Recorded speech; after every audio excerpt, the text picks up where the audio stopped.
আসসালামু আলাইকুম। তো শাকটা কুটি ফেললাম। এখন কুটিটা হচ্ছে পালং শাক। তো পালং শাকটা প্রথমে কেটে ধুয়ে পরিষ্কার করে নিলাম। এখন রান্না করে ফেলবো চিংড়ি মাছ দিয়ে। চলেন চলে যাই। এই যে আমি আগে থেকে তেল দিলাম, তেল দিয়ে পেঁয়াজ দিয়ে দিলাম।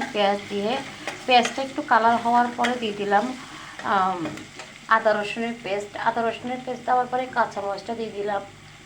এরপরে একটু লাল মরিচের গুঁড়া দিচ্ছি, হালকা স্বাদ মতো লবণ দিচ্ছি, একটু ধনিয়া জিরার গুঁড়া দিচ্ছি, একটু হলুদের গুঁড়া দিব। তারপর একটু নেড়ে ছেড়ে দিব। এখন আমি নেড়ে ছেড়ে দিয়ে একটু পানি দিয়ে দিব। পানি দিয়ে ভালো করে মশলাটা কষাই নিব। পালং শাক অনেকেই রান্না করতে পারে। পালং শাকটা আমার হাজব্যান্ডের খুবই পছন্দ। ও অন্য অন্য শাকের থেকেও পালং শাকটা খুবই পছন্দ করে। আজ বেশ কিছুদিন ধরেই খেতে চাচ্ছে, আনতে পারছি না। আজ আনবো কাল আনবো চিন্তা করতে করতে আনা হচ্ছে না। তো যাই হোক, এখন আমি চিংড়ি মাছটাও দিয়ে দিচ্ছি। একেবারে দিয়ে ভালো করে কিছুক্ষণ কষাই নিব।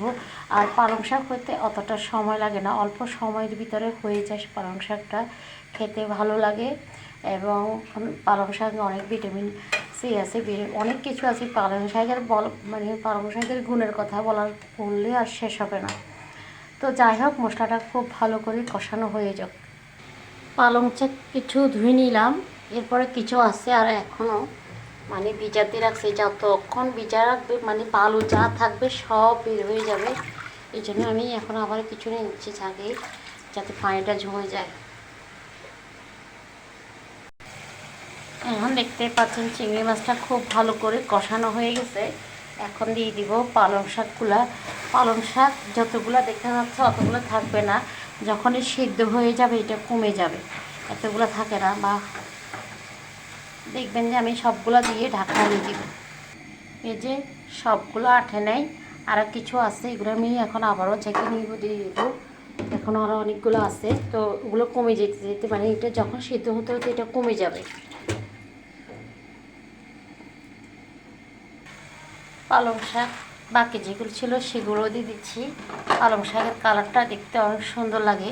আর আমি একদমই শাক এক ফুটো নষ্ট করি নি। আমি শাক জিনিসটা খেতে খুবই পছন্দ করি, হয়তো কাটতে একটু ভালো লাগে না একা একা বলে। তো যাই হোক, এখন ঢাকনা দিয়ে দিব। দেখবেন যে একটুখানি হয়ে যাবে। যখনই আপনারা রান্না করবেন বুঝতেই পারবেন শাক একদম কমে যায়। দেখতে পাচ্ছেন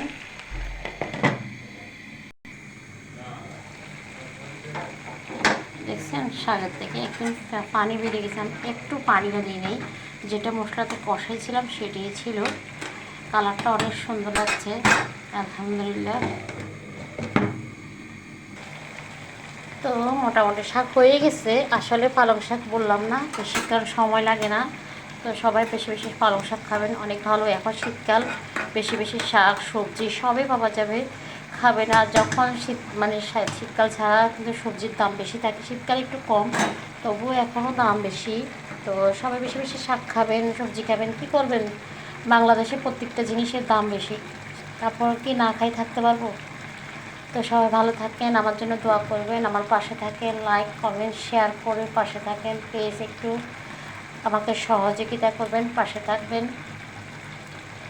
একটু শেয়ার করে দিলে বেশি বেশি খুশি হব। তো এতক্ষণ আমার ভিডিওটা দেখার জন্য অসংখ্য ধন্যবাদ। আল্লাহ হাফেজ। আসসালাম।